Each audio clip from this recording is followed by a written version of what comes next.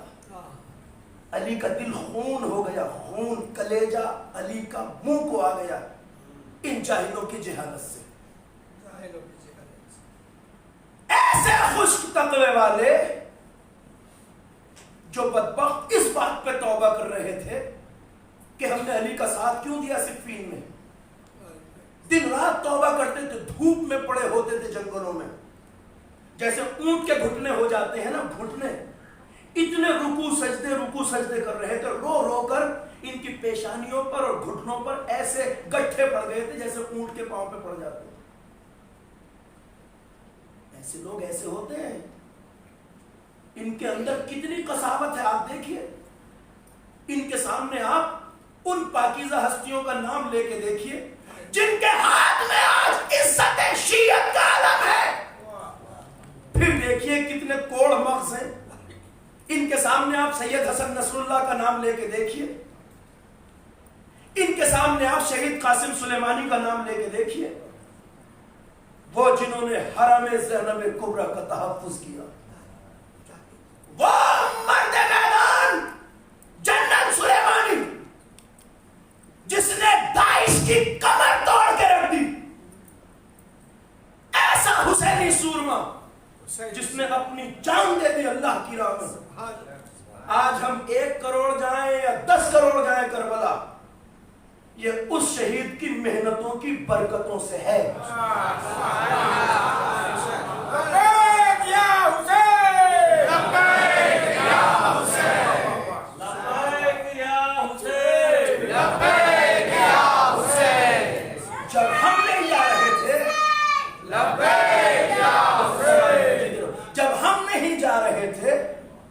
تب اس نے اس 80 کلومیٹر کے روڈ پہ جنگیں کی ہیں، جنگیں. نہ جانے کتنے ساتھیوں کے اس کے سر، میں نے بیان کیا تھا، کاٹ کاٹ کے گلے ان کے نیزوں پہ رکھ دیے گئے تھے. شہید محسن حججی کا نام سنا ہے آپ نے؟ وہ جوان جس کا گلا بے دردی سے کاٹا داعش والوں نے. ایسے ایسے جوانوں نے یہ راستے کلیئر کرائے ہیں اور کربلا جا رہے ہیں اور نعوذ باللہ برا بھلا انہی کو کہہ رہے ہیں جنہوں نے یہ راستہ کھلوایا. اس سے بڑی بے شرمی، بے حیائی اور بے غیرتی ہو سکتی ہے؟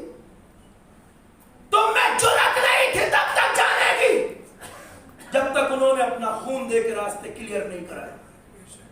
آج جا رہے اور انہی کے اوپر نعوذ باللہ لعنت پڑھتے جاتے ہو. اس سے بڑی بے شرمی کیا ہو سکتی ہے؟